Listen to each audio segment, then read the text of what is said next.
Hello guys, आज हम बात करेंगे दिवाली और घर की सफाई के टॉपिक पर। जैसा कि आप सभी जानते हैं कि पितृपक्ष जाते ही नवरात्रि का फेस्टिवल शुरू हो गया है, जो 2 दिन चलेगा। उसके बाद 10वें दिन दशहरा का फेस्टिवल होगा। तो ये लगातार त्योहारों का सीजन शुरू हो गया है। उसके बाद करवा चौथ, दिवाली, सारे त्योहार आते जाएंगे और हमारे लिए डेली काम बढ़ता जाएगा, क्योंकि डेली रूटीन के काम तो ऐसे ही चलते रहेंगे, बट त्योहारों पे किचन का काम, पूजा पाठ का काम और सफाई का काम बढ़ जाता है। और दिवाली एक ऐसा त्योहार है जिसपे हम अपनी घर की डीप क्लीनिंग करते हैं। चलिए आते हैं अब अपने टॉपिक पर कि कैसे हम दिवाली की सफाई करें कि हमें ज्यादा थकान भी ना हो और हम फेस्टिवल पे एकदम फ्रेश रहें। मैं अपने टिप्स एंड ट्रिक्स आपके साथ शेयर करूंगी। मैं दिवाली की सफाई नवदुर्गा के पहले दिन से स्टार्ट कर देती हूँ। जैसे ही नवदुर्गा स्टार्ट होते हैं तो सबसे पहले दिन मैं अपने मंदिर की सफाई करती हूँ, जिससे हमारे मंदिर की डीप क्लीनिंग हो जाती है। बाकी उस दिन व्रत होता है तो और कुछ सफाई नहीं होती है। तो नेक्स्ट डे मैं क्या करती हूँ, घर के उस कॉर्नर से शुरू करती हूँ जिसको साफ करने में सबसे ज्यादा टाइम लगता है, और वो होता है हमारा किचन। क्योंकि किचन में सबसे ज्यादा सामान होता है और किचन क्लीनिंग में कम से कम मुझे 3 दिन लग जाते हैं, क्योंकि मैं डीप क्लीनिंग करती हूँ, फिर एक एक चीज साफ होती है। तो आज किचन क्लीनिंग का मेरा दूसरा दिन है। तो आज बच्चों को स्कूल, हस्बैंड को ऑफिस भेजने के बाद सबसे पहले मैंने बच्चों के लिए लंच बनाया, जिसमें सुबह मैंने तुरई की सब्जी और मूली की भुजिया बनाई थी। मेरे बच्चों को मूली की भुजिया से नमक अजवाइन की पूरी बहुत अच्छी लगती है, तो मैंने नमक अजवाइन की पूरी सेक के रख दी और साथ ही मैंने बनाना शेक बना के रख दिया, क्योंकि बच्चों के एग्जाम चल रहे हैं। वो आएंगे, खाएंगे, पियेंगे और थोड़ी देर रेस्ट करने के बाद फिर अपनी पढ़ाई करेंगे। आप भी दिवाली की सफाई जब शुरू करें तो किचन से करें। सबसे पहले आप किचन को डिक्लटर करें। जो भी डिब्बे खाली, बेकार का सामान, प्लास्टिक के डिब्बे या जो भी पॉलिथीन वगैरह है, आप पहले सबको डिस्कार्ड कर दीजिए। और उसके बाद जो भी आपके किचन के जाले वगैरह हैं उनको साफ कर दीजिए, और एक बार अच्छे से पूरी किचन की सारा सामान हटाकर धुलाई कर दीजिए। तो फर्स्ट डे तो मैंने यही सब काम किया। आज ये सेकंड डे का वीडियो है, जिसमें मैंने आज सारे डिब्बे खाली किए, जिसमें थोड़ा थोड़ा सामान था वो सारा सामान मैंने अलग पॉलिथीन में बांध के रख दिया है, और जिन डिब्बों में थोड़ा ज्यादा सामान था उसको भी मैंने अलग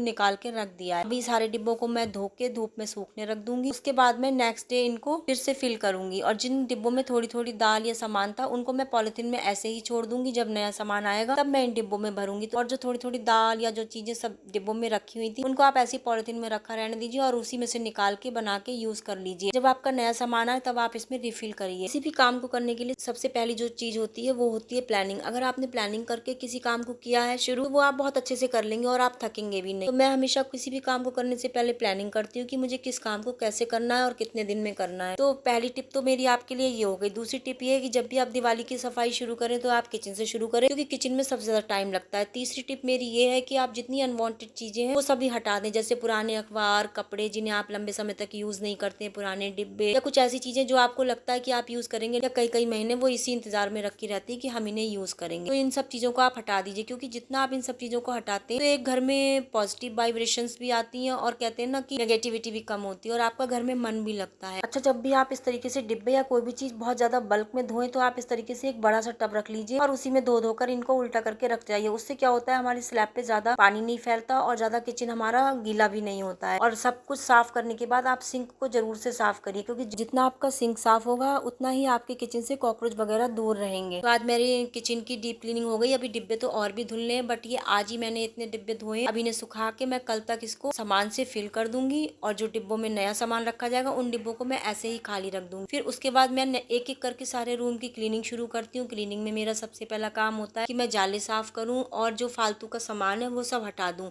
और जो पर्दे वाला धुलने का काम होता है वो एक एक रूम के पर्दे मैं धोती हूँ। एक साथ पूरे घर के पर्दे मैं कभी नहीं धोती हूँ। एक एक रूम के पर्दे धो के मैं उनको प्रेस करके रखती जाती हूँ। अच्छा, मेड तो सबके घरों में आती है, मेरे घर में भी आती है, बट मेड के पास त्योहारों पर इतना टाइम नहीं होता है वो आपके हिसाब से काम कर पाए, और आपके पास भी इतना टाइम नहीं होता है कि आप उसके हिसाब से अपने काम खुद करें, क्योंकि उसको जब टाइम होगा तभी वो आपके घर आके आपकी हेल्प करवा पाएगी, चाहे आप उसको एक्स्ट्रा पैसे दे दें या आप कुछ भी कहे। तो इसलिए मुझे तो ये सब काम अपने आप अपनी प्लानिंग के हिसाब से अपनी कंफर्ट जोन में करना पसंद है, और मैं वैसे ही करती हूँ। और बहुत सी लेडीज को मैंने ऐसे देखा है कि वो एंड टाइम तक सफाई करती रहती है, मतलब फेस्टिवल आ जाता है और उनकी सफाई चलती रहती है। इससे क्या होता है, जब तक त्योहार आता है वो खुद भी इतना थक चुकी होती है कि त्योहार को अच्छे से सेलिब्रेट नहीं कर पाती हैं। तो मैं तो आपसे यही कहूंगी, मेरी जब भी फेस्टिवल आए, आप दिवाली के फेस्टिवल की सफाई जो है नवरात्रि से या नवरात्रि के बाद से, जैसा भी आपको सही लगे आप शुरू कर दीजिए। धीरे धीरे आपके घर की सफाई भी होती रहेगी और आपको थकान भी नहीं होगी। तो इस तरीके से जाले, अनवांटेड सामान और सारे डिब्बे धोने के बाद 3 दिन में मेरी किचन की अच्छे से डीप क्लीनिंग हो जाती है। उसके बाद मैं एक फाइनल किचन की धुलाई कर देती हूँ। नेक्स्ट डे फिर मैं क्या करती हूँ,